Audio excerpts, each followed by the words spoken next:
What's up guys? So andito nga tayo ngayon sa McDo. Inaantay yung order nating burger and cheese. Hi guys! So finally andito na tayo sa McDo. Titikman natin yung pusong burger ngayon na may cheese. Ayan. Parang ang unti na ano. Hindi siya puno. Ito na guys! Oh my god! I'm excited.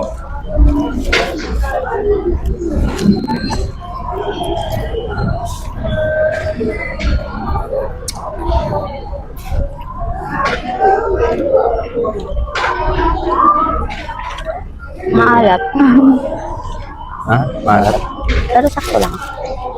Ano, masarap na kasi siya eh. So, mas sumarap lang siya lalo.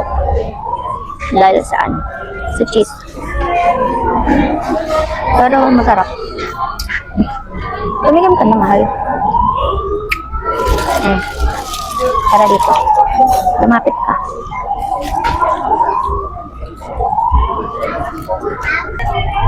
Umusok Food ka dito. satisfied.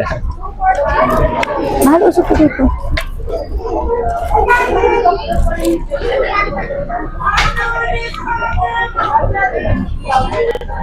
Hindi na na. Masarap naman konti lang.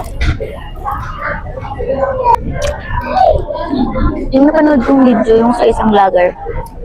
Puno. So yun nga guys, mag-uulit tayo ng video kasi nawala yung video natin. So titikman na natin yung burger ng McDo with cheese. Mahal hawakan mo.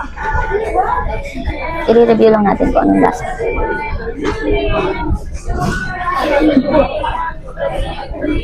So ayun, maalat siya. Pero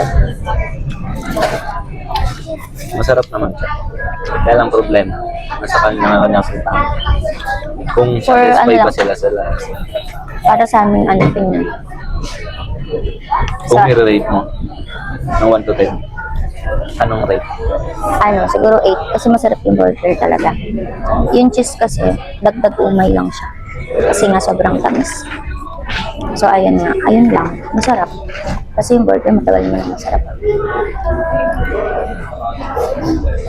So yung cheese, Kaya nga masarap yung burger. Pati burger ko naubos.